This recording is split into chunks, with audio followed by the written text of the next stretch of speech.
Let's learn about WCAG 2.1 Success Criterion 3.2.3 Consistent Navigation. This criterion is designed to ensure that users can easily navigate a website and understand where they are within the site structure.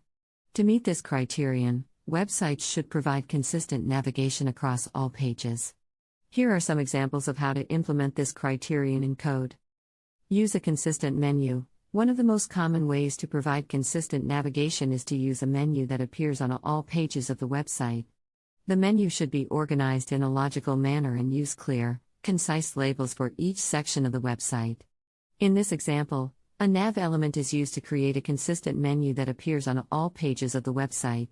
The menu is organized using an unordered list, and each section is labeled with a clear, concise label.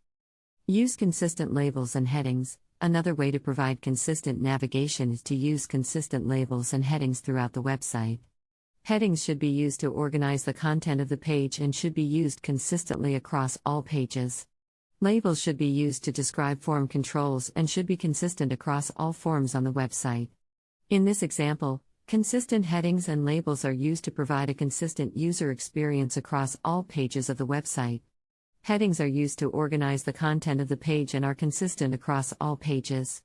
Labels are used to describe form controls and are consistent across all forms on the website. By following these guidelines, websites can ensure that users can easily navigate the site and understand where they are within the site structure, and meet WCAG 2.1 Success Criterion 3.2.3 Consistent Navigation.